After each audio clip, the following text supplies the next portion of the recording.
Shyam sir, making me a part of this beautiful idea training conference. Very innovative way of taking forward. The good thing is in today's post-lunch session, I think it's a very interesting topic which will keep us awake. Is will AI and robotics take over the healthcare? And we have experts of the field here to answer all the difficult questions. It's very interactive. So we have made a few set of questions, but please stop us at any point of time. I'm sure the panelists would love to take the questions directly from the audience also at any point of time. So I'm Lee. So a warm welcome to all the panelists. So I'm starting with, I think we are trying to cover three major areas here. Is like AI and machine learning. Are they going to first take over or will they totally replace doctors or not? Those are the two things which come to your mind. And then apart from this, what is not AI versus doctor, but about AI plus doctors, can we enhance the quality of care in providing to the patient to the last mile? Not cannot reach everybody personally, but technology perhaps can help us reach to a larger number of patients in a shorter period of time. And how we can improve the decision making, because many times when we are stuck up what to do, we go by our gut feelings. So can AI help us in taking care of that gut feeling to bring more objectivity to the clinical decision making? So I think why we need to AI, I think these are very basic slides just to show that a lot of research is happening on this. And if you see, the AI takes a lot of energy, it's a lot of energy consumption. Hardware part, we don't realize, we just think of the software part of it. There's actually physical hardware involved in it.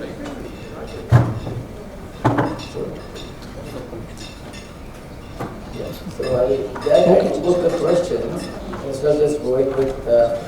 So one key thing a man just told while having lunch was that AI is as good as the data we are using. So if you are using wrong data, useless data, the output will also be useless. It works on the same principle, the garbage in, garbage out principle. And a bit of AI is all, not just AI, a machine learning part is a part of it, and language learning model is how AI makes itself comfortable with us. We are comfortable interacting with language learning model and not using the 0 and 1 code. So yes, so over to you, Dr. So I'm genomics, you run a genome project, right? So what is your experience in predicting and preventing the lifestyle diseases like diabetes, obesity, and PCOS according to your project? And you can share your experience. Sure. So we actually started with this about 12 years ago, where we started actually with exactly these things, right? So we said, how do we help predict diseases like diabetes, like heart diseases and obesity, and all of these pieces were there. And I think it took a long time for the medical community to understand that this can be useful. So I think in the beginning, more people thought that why should I know about it, right? Because you typically will classify a disease as like somebody has been diabetic after they reach a certain HbA1c. But the reality in the case of all diseases is you're getting there, right? You're not necessarily on and off switches. I think it's the same thing. So I think what you can do with genetics is to say, if you're looking at the wiring and you have 3.2 billion base pairs, we are basically saying that you can't be looking at those individual pieces. And that's where when you look at genomics and you look at how it can be, you can predict diabetes. And we actually published a paper in Nature not long ago on how do we predict these type 2 diabetes. So there basically we looked at data that was there for both the cases and control. We saw that there was a 6 times as high a propensity for people with those variants to develop type 2 diabetes. And then we basically did that experiment even in our own database, and we found that that was true, right? So for instance, somebody like me who genetically is highly predisposed to diabetes, it's important to understand those risks from genomics. But I think as all of you as endocrinologists and others sitting over here know, that it's not just that one piece. That is your piece which is easy to understand because that doesn't change over your lifetime. But there are many other pieces, your microbiome, your epigenetics and others that will ultimately play a role in your overall the disease actual action. Yeah, excellently put. So you are going to predict the disease earlier and sending the patients to us. some etiquette later. Okay, so Dr. Suresh, so how do you see AI guiding in remote areas, so where doctors may not reach to that places, very remote like villages? So how do you see AI helping in reaching that remote areas? AI is the buzzword, but we'll forget that for a second. If you look at chronic disease, I'll give you maybe 2+2 examples. Let's say hypertension, diabetes, but there are also other types of chronic disease, infectious diseases which are also chronic. For instance, like leprosy, lymphatic filariasis. The difference is that it takes a long time versus acute conditions which are fairly short-acting. So if you kind of look at all these diseases, they take at least 10-15 years to develop. And perhaps like the management is lifelong.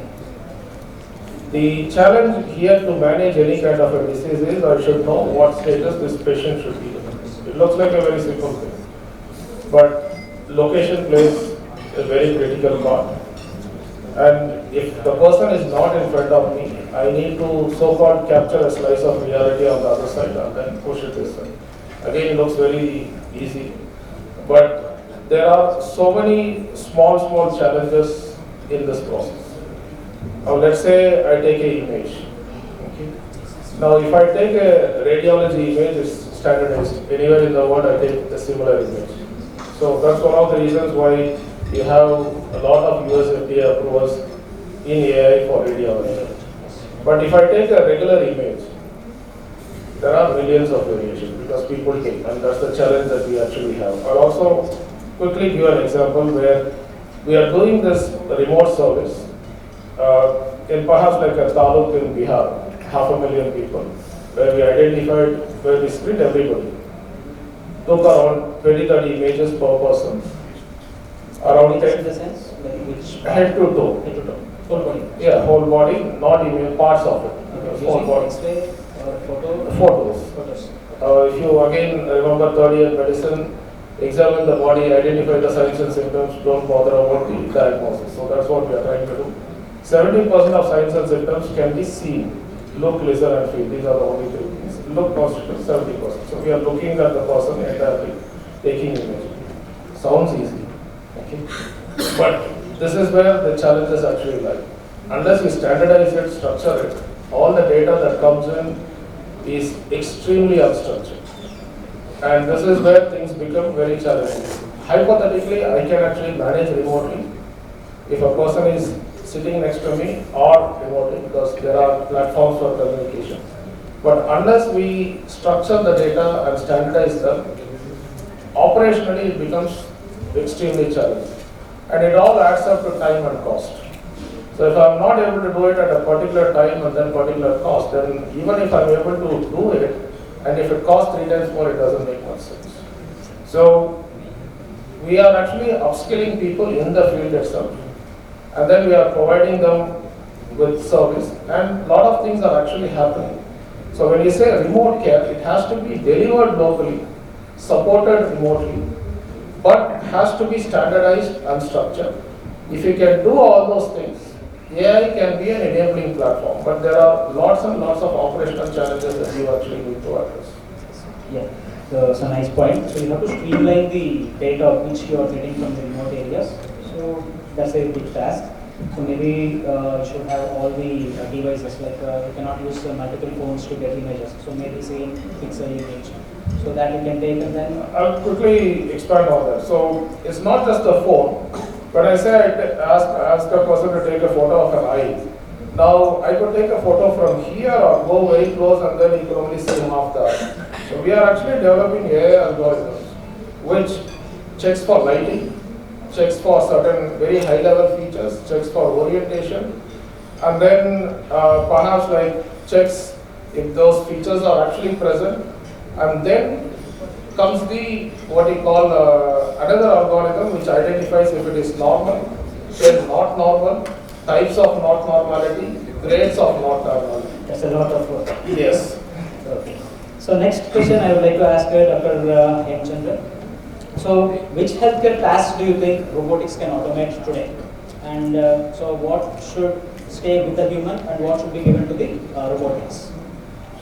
Yeah, if you see in the question, we can look into the robotics, because ultimately nowadays, if you see that one technology now becomes interdisciplinary research into that. Like if you take the problem statement is in healthcare, but giving a solution using a technology perspective. But in that case also, if you see that when you talk about the robotics, the precision is very important. That the reason they are incorporating the AI into it.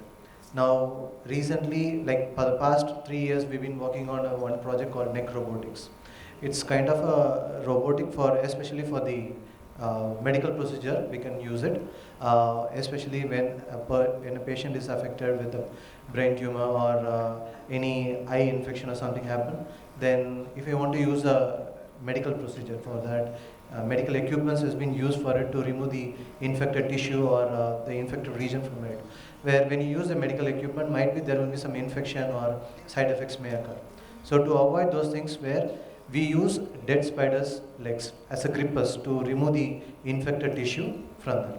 So we use robotics, AI, and dead organisms, especially the spider legs as a grippers.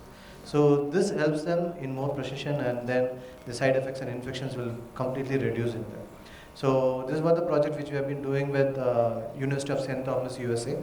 But in India, the problem is we cannot be able to do the research on the dead spiders and those kind of things. That is the reason we have been collaborating with the US university, and then we have been focused on, and almost we filed the patent, and we are done with this. So from this, what I want to know in this is like, human is the first person we have to validate, and all those things has to be done, even if you are implementing AI or any kind of thing in that. But ultimately, there should be every quarterly or yearly, the monitoring has to be done, the precision, how the accuracy, all those things has to be validated properly. Then only we can frequently use those kind of models. Any kind of thing can be used in healthcare. Yeah. Okay. So thank you, sir. That was a balanced outlook you have given. So now coming to the next question, Professor Deva Priya, sir. So as you're from the drug discovery background, so I want you, so the simulation-based AI models which you are using from the drug discovery, so how you can apply it in predicting the endocrine and metabolic disease risk? Yeah, so I think these are two different things, right? So maybe I'll start with the original question of your panel. Will actually AI and robotics replace doctors, right? On one hand, yes, it will. What it will, because every routine thing that we do in the hospital today, right? Everything will be replaced by AI and robots. That's the hope, at least, right? So basically, when you move the routine things away from the doctors, whose times are much more valuable than doing those little things, right? That it will replace. Where it will remain, of course, one is the empathy part of it, right? So the human part of it, whatever machines and do, or whatever the reports say. Nowadays, looking at the report and then saying, okay, this parameter is okay, this parameter is not okay, it's still not so difficult. But then it's still, if the doctor says that everything is okay or this is the issue, that makes a huge difference, right? Orders of magnitude. So that way, I think the AI and robotics is going to be a major factor, right? So what will differentiate, in terms of what differentiate doctors in the future is, doctors who adopt AI versus the ones who don't want to, right? It's not the question of AI replacing anything. Anyway, going back to your question, I think these are two different aspects. So one of the areas that I also work in collaboration with many industries, the AI algorithms applied to drug discovery, where we see that at least in the last 2 years, the number of drug candidates that go into clinical trials, right, that has increased by 60%, which is unprecedented, right? But still, there is no success story, right? I think that will be, we will have some success. So maybe it may take some more time for. Yes, I mean, for the clinical molecules trials anyway takes much longer. Yes. But in terms of the time it takes to get compounds or fail early, or that pipeline has become much more efficient, and then we see that many preclinical candidates now moving into clinical trials very fast. As I said, 60 to 70% increase in the number of such molecules. Right, so that way, of course, if you can see in terms of funding, in terms of the number of startups, so number of technology companies which are doing drug discovery now, including Google, or Facebook, and so on, right? So that means that there is enough opportunity and enough enough scope for making an improvement using these modern technologies. Okay. Okay. So thank you, Professor. That's a nice, good insight. So coming to the next stage, so multiple articles were published. So one question I'd just like to take as an extension of that last question, the AI and robotics will take over. So what happens to the accountability part? As of now, if something goes wrong, God forbid, you can go and ask your doctor. When the AI is an association, it's an organization, it's a company, where does the accountability end up? Has this been thought over by the experts in the AI? The medico-legal part. See, when we say AI taking over, or perhaps like let's say AI doing robot surgery, it's usually not one single service. You need to look at it as, let's say, 100 microservices. Now, there are a lot of non-serious ones. For instance, like let's say, automated machine just cleaning up. Now, is there any issue with that? No. In fact, like it would actually make it more reliable also. Perhaps like suturing after the surgery. If that's the only single part that a robot is doing, again, I think it brings in a lot more reliability and structure to it. Now, you need to look at each of this separately. And then you will see that certain parts, perhaps AI is actually good, it is better for AI to do because it's a monotonous job. And then there is a so-called decision-making part. Now, ideally speaking, if you look at the so-called principles of responsible AI, now, if you have all the input data without any kind of what you call gaps, then if you have one-to-one correlation, then human being or AI is pretty much going to be the same outcome. Now, the challenge comes when AI differs from a human being. That also happens. Now, if that's the case, who has the upper hand? As of now, human being. Now, there could be potentially, as you go into the future, if you are going to get data from hyperspectral imaging that human beings can't see, can't understand also, then are you going to take the decision? No, I can't take the decision because I don't understand. So I need to let AI to take the decision. So instead of asking a very singular question to say, is AI going to take over or AI going to do a surgery? You need to split it up into multiple. I'm an academic, so I need to have a structure for everything. So this is how I would try to approach an answer. That's very beautifully summarized. I appreciate that. I just want to add a point to it. Like, as a developer or the manufacturer of any kind of a AI model is going to be built or inbuilt in any of the robotics, where first of all we have to look into that AI transparency. What kind of model is used, what kind of data is used, and whether the data is validated by any of the experts, like humans, like how your doctors has to be validated and those kind of things has to be done. And second thing is a proper framework has to be developed, especially like for example, in India we have DPDP. It's mainly for the data privacy concerns. Same like when you build kind of any AI model where we have a clean framework to implement those kind of things before starting or working towards it. See, ultimately I think it will come back to the doctor, right? Like for instance, I think if you look at the Air India crash, yeah, people are still looking at the pilots even though maybe that was not the case, right? So I think that if you're in the medical field and the person who's actually giving the advice, I think where AI can help is that the doctor who already knows a lot more than the average person looks at the data that's coming from AI and therefore makes a much more intelligent decision versus a consumer who went directly to, let's say, Gemini or ChatGPT or something and got some answer. And if they did it themselves, then they are to blame, obviously. But if they went to a doctor, then I think the accountability will always come back to the doctor or the hospital where they have gone, right? So I think we need to be very careful about where this whole thing is going because I think it's a very important question. And ultimately, whether technology companies will take that liability, I don't think so, because they come with lots of disclaimers. So I think that's where one needs to be careful, especially on the advice front. On the technology front, on the robotics and all, I think it might be different. But I think when it comes to actual medical advice, you still are the last stop. I just want to add one more point in this. Like as she said, as doctors are the first person to validate it. Even if you're using AI, where the humans as the doctors has to validate first, and then you have, if every frequently, as I said, that it has to be monitored properly, what kind of accuracy you are getting it, what kind of errors you've been presenting in that. So those kind of errors has been taken as a feedback and has to rework on it so that the model performs well in future. But as I suggested, even if it performs well in the future or two, the doctors as the first ones to validate and take a better decision compared to AI. So key message coming from all the panelists is AI plus doctor. It is not AI versus doctors. AI is going to help us in small activities which can simplify, save time, bring more standardization. Where the decision making, the critical decision making comes, the doctors are more empowered to handle the AI data in a better way to help patient reach a more informed decision.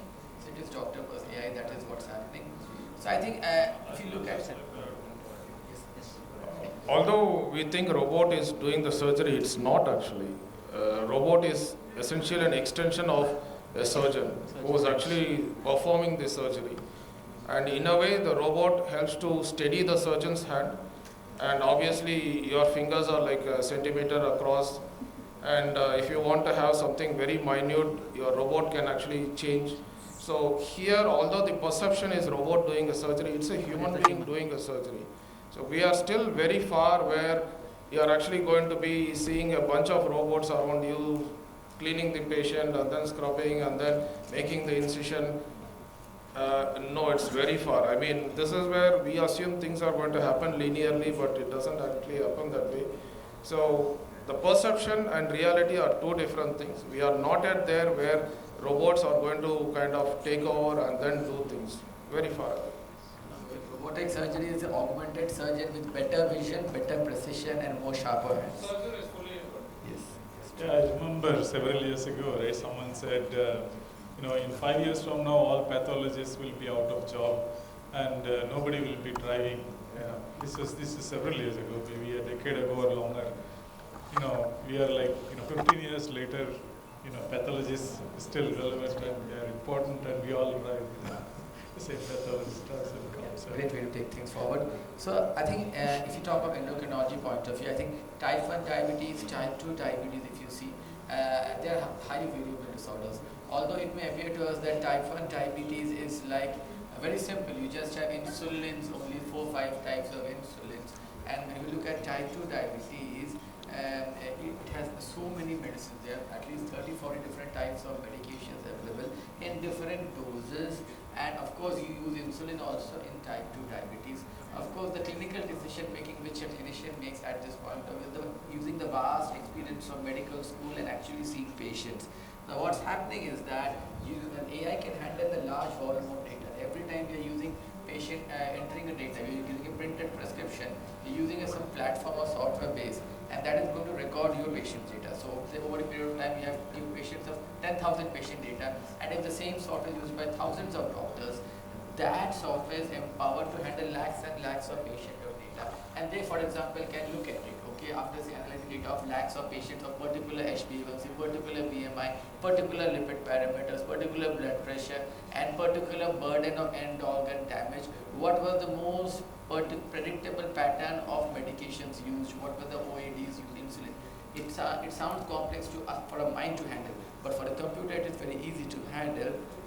And I'm very sure in the next few years, at least in diabetes, you will have very good predictive models to tell you which form of prescription pattern might suit that patient. So we are sitting in a clinic, again as a clinician, if you're having that laptop in front of you, you might get pop-up suggesting, okay, this might be the suitable pattern. Ultimately, the decision of the doctors, you're just having an additional input from the AI, which is not there. And same thing, I think, if you talk of type 1 diabetes, we tell our patients carb counting. But trust me, if you ask me to do a carb counting of the lunch which I had, I would fare pretty badly. And here is also one thing, we have a lot of apps coming in. If you take a picture of a plate of a food based on that particular part of the world, it can very nicely tell us about very accurately the amount of carbs, amount of proteins and fats. And these are small, small ways. I think it can really help us in improving the glycemic control in both people living with type 1 diabetes and type 2 diabetes. So I'm not going into details of this. I think we should go on to the next.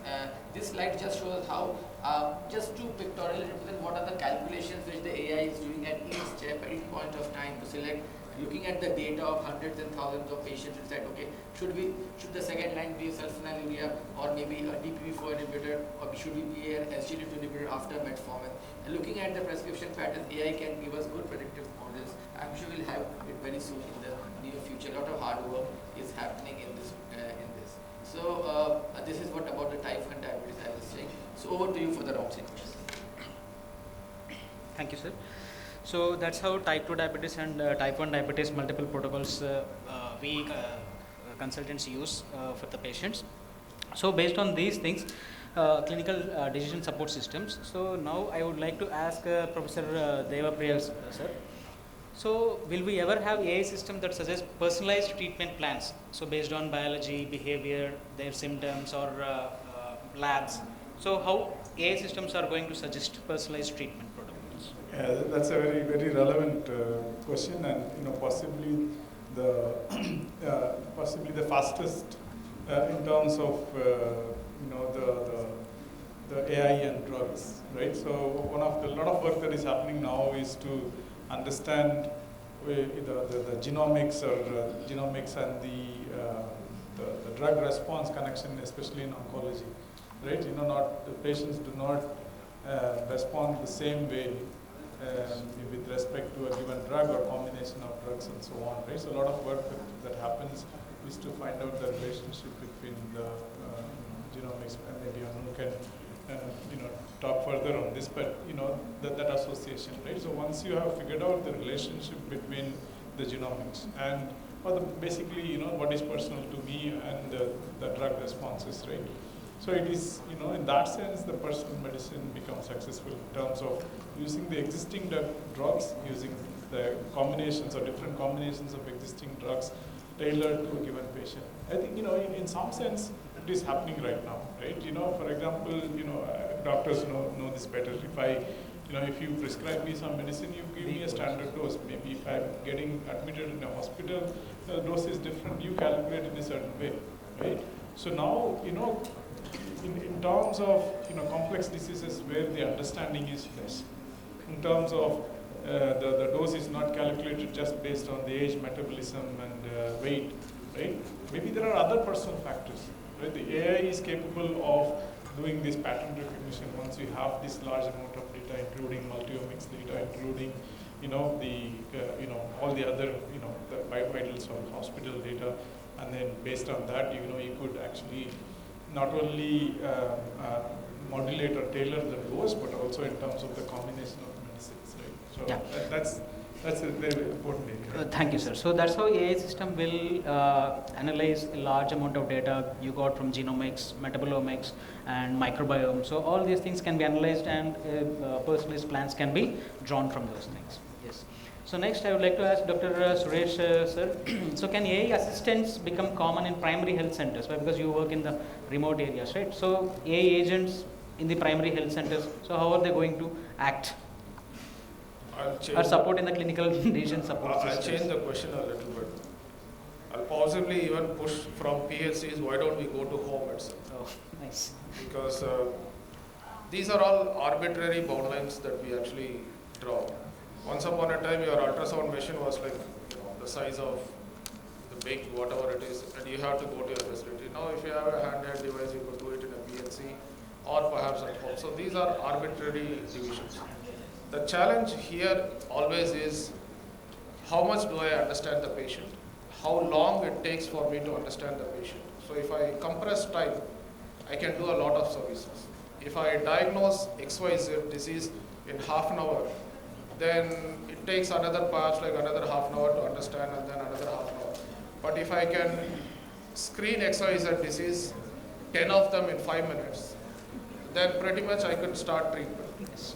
So location and time always plays a critical role. It's not necessarily hospital as in tertiary, PLC or whatever.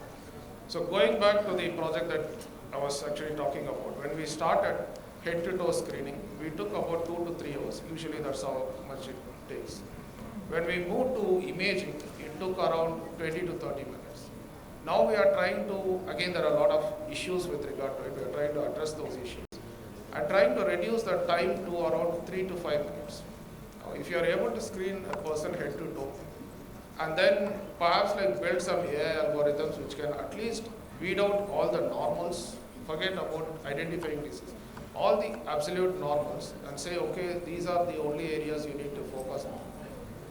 Then you are actually looking at a much better way to perhaps like even understand this person. I'm not talking about disease. Now, any person, whether he is diseased or not, and this is where we always say that prevention is better than cure, but there is actually no platform to practically implement prevention. Everybody potentially is at risk of any kind of a disease. If you are at, let's say, 40 years, you are at risk of something.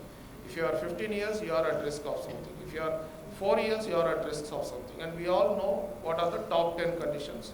We all know that you are living in that location. We all basically know what is that you should do to prevent these conditions also. Except that all these things are not happening. It will all happen if there are half a dozen experts or a dozen experts looking at all those things, spending 2 or 3 days. But if all these things can happen in real time or in 5 minutes, then you actually are not dependent on being in a PHC or being in a home. Because I can't actually go to a person and sit there in his home for 2 to 3 hours. There are 5 people in every home. That itself will be like 2 days approximately. So if I can actually screen an entire household of 5 people, 5 minutes, 10 minutes each, spend another 5 minutes, 10 minutes to tell this person what to do and what not to do, across maybe 10 or 15 common conditions, then I am actually, forget about treating, at least engaging in prevention in a much better. All these things are possible. Hypothetically, yes. The biggest challenge is always in sourcing a clean data set. That is very, very challenging. Now, to take your example, yes, there are apps which you take a photo and tell what am I eating. They are not reliable. In fact, like you just go around, there are 100 varieties of dosas advertised. The difference between a idli and a teaspoon of ghee on top is 100 calories versus 500 calories. India is notoriously diverse. And to say I'm going to adjust for everything, no, that's not going to happen. Even if you do it, you're not going to be clinically relevant. You'll be okay for paper publications, not clinically relevant. So these are the challenges that I need to address. To answer your question, I need to use a stereoscopic image to get volume. I need to have a spectral image that will go at least maybe 3 millimeter. It's still not going to go in. And even with all these things, I would possibly having a very bulky device, which will cost maybe 100 times more than imaging, and it's simply not worth it. Versus Western foods, go to a McDonald's, I can be reasonably 90% sure because it's advertised fairly with all this test. So this is where a simple thing of knowing what I eat, which is a very primary input, is extremely challenging. Understanding my ecosystem is even more challenging. So in our project, we are taking about 10 to 15 images of the house where you live. That is where you spend 50% of the time. So understanding your daily life looks very simple, but in most cases, they are the primary contributor of your disease. And to understand all those things, capture all that in data form, we assume that data is all there. It's not. There are a lot of data that we are simply not at all capturing. We don't even know how to capture. If you are able to do, or perhaps like even make some kind of an advance in that area, then we could possibly use AI to kind of understand fairly quickly. Whatever, if you have a clear data set, what happens afterwards is fairly straightforward. But the sourcing part is extremely challenging. Sourcing or understanding your lifestyle looks very easy, extremely challenging. If you are able to address these issues, yes, I think location does not actually make any kind of a difference. You are there in an Arctic pole, you are there in Andamans, you are there anywhere, you are there in a hospital. That's fairly easy, but understanding is extremely difficult. Yes, sir. Thank you for stressing the scope of AI agents, both in getting the information and treating at the individual home level, so rather than at the PHC centers. So next, I would like to ask Anu. So can AI help us move from yearly checkups on from preventive alerts, giving preventive alerts for each person based on the genomic data or based on the AI's personalized approach? So absolutely, I think you can, right? And I think when we were just hearing about information from to a consumer, for instance, I'll give an example from there. Then you can get data that is coming. So the easiest ones are like your genomic data. You have, let's say, microbiome data, epigenetics, all that is generated, you have the data. Second is you get diagnostic tests, you have sensor data, your CGM, your ring data, you have your information that's coming. If you add to that layer, for instance, also things like social media data, data that is private to you, but you have the ability to, for instance, connect that. I think that becomes an extremely powerful data set, right? But simpler one is, for instance, what we have done, where we said, can we connect the data that is coming from genomics and your blood biomarkers and others to be able to come up with some sort of a risk prediction, overall risk prediction, because you are looking at static data, which is your genetics, and you're looking at variable data that could be your microbiome, epigenome, your blood biomarkers and all that. So there we've used AI to sort of connect the dots, right? So we call that G-biome. And once we do that, then it's very easy to be able to say, personalize that and say, for this individual, do you need to do this more regularly? Or for instance, I take an example of, let's say, getting a gut microbiome. It might be very different for a 18-year-old healthy individual to, let's say, a 50-year-old person who has IBS and things like that, right? But if you combine all these data points, then I think it becomes much easier to be able to say, can I put all these pieces of information in an app and remind these individuals? But notification is not going to be enough because you will still need somebody to drive them, right? And that's what I think technology has a limitation that, one, it can do a lot of stuff, but the person themselves have to act and their coaches need to act. So maybe overall cost perspective also, one may think, so you can reduce the cost perspectives also. Exactly. If the patient, he individually comes and he asks for only 1 or 2 tests rather than going for complete whole body check. You don't need to do all the whole, like you don't need for everybody to do everything, right? You need to focus on what is important for that individual. Thank you, Anu. So next, fully autonomous robotic clinic to your routine care. So are we prepared for that? Yeah, if you see that in most of the countries they have already implemented these things, especially in US, in Mayo Clinic and all, they have been implemented. But ultimately, the precision which we want to look into is like all are not completely fully automated, all are semi-automatic. They have been using it for especially for surgical things. It's been done.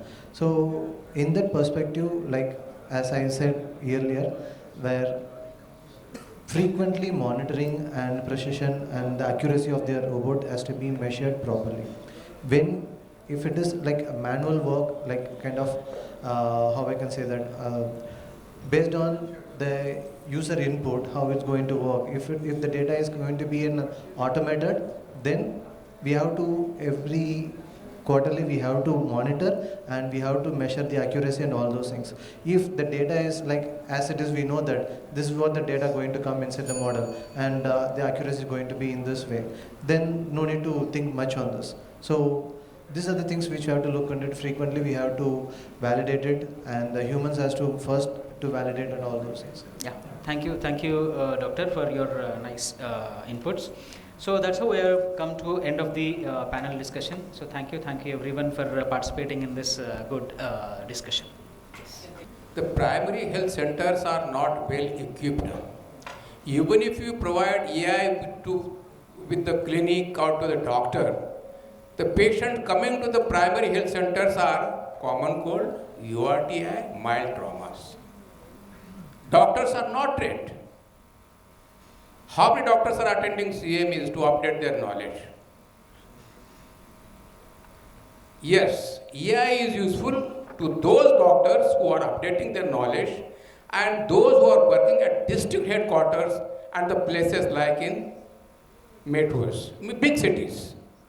In primary health center, how it is going to help them out? 99 out of, suppose a primary health center doctor is treating 20, 30 patients. Out of 30 patients, 90% patients are common cold. Believe me, trust me. 20% cases are minor traumas. Some minor scabies or some pediculosis or dandruff and all that. Thank you, sir. I think we appreciate So, that. AI will help those doctors who are working at higher centers, one. Number two, those who are updating their knowledge, those who are keeping themselves with the space in the medicine. And after all, even though it is going to solve the clinical problems, the healing touch of doctor cannot be replaced with AI. That is very, very important. Thank you. Thank you, sir. So I think it's key message coming that we should also be updating ourselves. So it's always the message is going, it's AI plus doctors, it is not AI versus doctor. That's the key message coming, and wherever we are, we can use technology to update, not only sitting in a metro, but in a village or in a tier 2 or 3 city also. Very thank you to all the panelists. Thank you so much.